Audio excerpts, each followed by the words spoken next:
Good morning সবাইকে। আজকের ক্লাসে ইন্টেলেকচুয়াল প্রপার্টি রাইটস করাবো। এটা হচ্ছে তোমার ব্যক্তিগত সম্পত্তির যে মালিকানা সেটা কীরকমভাবে দেওয়া হয় তার উপরে কিছুটা আছে, ফোকাস করছে। তো প্রথম কথা যেটা বলবো সেটা হচ্ছে ইন্টেলেকচুয়াল প্রপার্টি মানে কি। প্রপার্টি মানে তো তোমরা জানো, সম্পত্তি, টাকা পয়সা, বাড়ি গাড়ি, এগুলোকে সম্পত্তিকে প্রপার্টি বলি আমরা। তো ইন্টেলেকচুয়াল প্রপার্টি মানে হচ্ছে বৌদ্ধিক সম্পত্তি, মানে হচ্ছে যে কোনো সৃষ্টিশীল কাজকে আমাদের ইন্টেলেকচুয়াল প্রপার্টি বলা যায়। ঠিক আছে, মানে আমরা যে কাজটা আমাদের বুদ্ধির মাধ্যমে করে থাকি, তৈরি করে থাকি, সেই কাজগুলোকে ইন্টেলেকচুয়াল প্রপার্টি বলে। এবং সেগুলোকে রক্ষা করার জন্য কিছু আইন আছে, সেগুলোকে বলে ইন্টেলেকচুয়াল প্রপার্টি রাইটস, সংক্ষেপে আইপিআর। ঠিক আছে, তো মূলত ইন্টেলেকচুয়াল প্রপার্টি রাইট বাঁচানোর যে পদ্ধতি তিনটে আছে। একটাকে বলছি আমরা কপিরাইট, একটাকে বলছি পেটেন্ট, আর একটাকে বলছি ট্রেডমার্ক। কি কি আছে? কপিরাইট মানে কি সেটা তোমরা যারা ইউটিউব দেখছো তারা মোটামুটি জানো, এবং সি লিখে গোলের মধ্যে এইভাবে কপিরাইটের চিহ্ন দেওয়া হয়। এটা বইয়ের ক্ষেত্রেও হতে পারে। তো কপিরাইট মানে হচ্ছে যে একটা জিনিস, একটা সৃষ্টি, গান হতে পারে, গানের সুর হতে পারে, লেখা গল্প হতে পারে, এগুলো সৃষ্টিকর্তাকে ব্যবহার করার জন্যে একটা নির্দিষ্ট সময়ের জন্যে লাইসেন্স দেওয়া হয়। সাধারণত 60 থেকে 70 বছর লাইসেন্স দেওয়া হয় কপিরাইট এর মাধ্যমে। ঠিক আছে, তো 1957-58 সালে আইনটা তৈরি হয়, আর 58 সাল থেকে এটা অ্যাপ্লাই হয় ভারতবর্ষে, কপিরাইট আইন। সেই জন্য ওখানে আমি ওই 1957-58 কথাটা লিখে রেখেছি। আচ্ছা, কপি লেফট আছে, দেখো একটা শব্দ আছে কপি লেফট। এটা কি? কপি লেফট হচ্ছে কপিরাইট করা কোনো জিনিস যদি নির্দিষ্ট শর্তের বিনিময়ে ব্যবহার করতে দেওয়া হয় কিছুটা পরিমাণ আর কি, সেই জিনিসগুলোকে বলা হয় কপি লেফট। ঠিক আছে, তার মানে সবটা ব্যবহার করতে পারবে না, কিছুটা নির্দিষ্ট শর্তের বিনিময়ে কিছুটা ব্যবহার করতে পারবে, তাকে বলা হয় কপি লেফট। আচ্ছা, নেক্সট হচ্ছে পেটেন্ট। পেটেন্টটা তোমরা নাম শুনে থাকতে পারো। পেটেন্ট শব্দটা যখন লেখা হয় ওটাকে একটা বক্সের ভেতর পেটেন্টেড এরকম লেখা হয়, ওই জন্য আমি শব্দটা এইভাবে লিখেছি।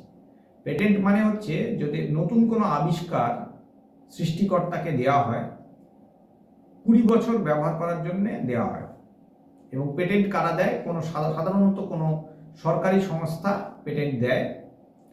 কারোর নিজের জিনিস নিজেকেই ব্যবহার করার জন্য পেটেন্ট দেওয়া হয়।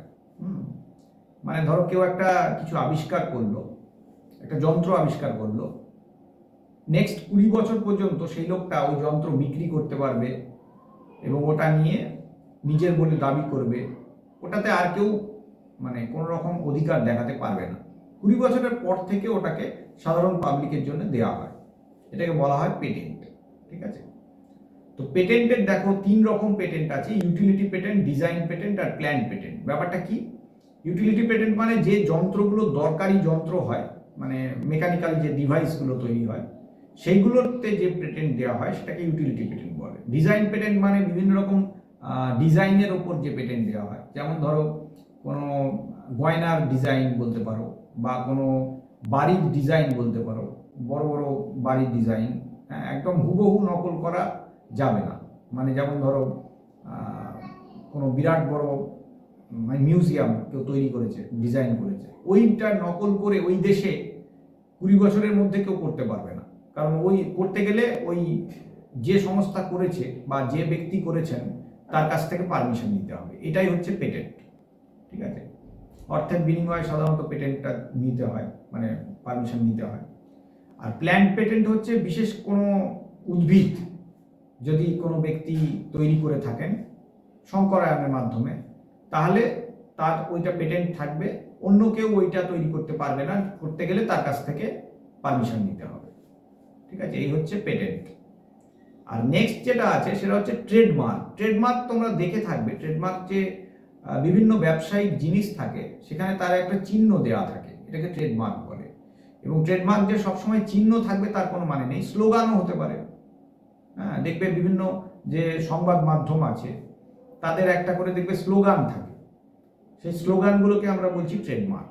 ঠিক আছে, মানে ওই ট্রেডমার্কটা শুনলে, ওই স্লোগানটা শুনলে বা ওই লেখাটা, ওই চিহ্নটা দেখলে বোঝা যায় যে এটা এই কোম্পানির প্রোডাক্ট, এই কোম্পানি থেকেই এটা হবে বা এই চ্যানেল থেকেই এই কথাটা বলা যাবে। ঠিক আছে, ট্রেডমার্ক মার্ক যে অ্যাক্ট সেটা 1999 সালে ভারতে তৈরি হয় এবং তারপর থেকে এটা চালু হয়ে গেছে। মানে অন্য কেউ একজন আরেকজন আর ট্রেডমার্ক চুরি করলে তার শাস্তির ব্যবস্থা আছে, জেলের ব্যবস্থা আছে, অর্থের জরিমানার ব্যবস্থা আছে। তো এই হলো আমাদের ইন্টেলেকচুয়াল প্রপার্টি যে রাইটস, মানে ইন্টেলেকচুয়াল প্রপার্টিকে রক্ষা করার যে তিনটে প্রধান পদ্ধতি আছে, কপিরাইট, পেটেন্ট আর ট্রেডমার্ক। ট্রেডমার্কের ক্ষেত্রে ছোট করে দেখো টিএম লিখেছি, তার মানে ট্রেডমার্ক যখন দেয়া থাকে তখন ওই টিএম শব্দটা ওখানে ব্যবহার করা হয়। তোমরা এরকম ছোট টিএম শব্দ নিশ্চয়ই কোনো না কোনো ব্যবসায়িক প্রতিষ্ঠানের ইয়েতে, মানে কি বলে, প্ল্যাকার্ডে বা ইয়েতে দেখে থাকবে, বিজ্ঞাপনে দেখে থাকতে পারো। ঠিক আছে, আজকের ক্লাসে এইটুকুই রাখছি, আবার পরের ক্লাসে বাকি মানে পরবর্তী অংশটা করাবো। থ্যাংক ইউ সকলকে, প্রত্যেকটা ক্লাস অ্যাটেন্ড করো, নিশ্চয়ই ভালো লাগবে।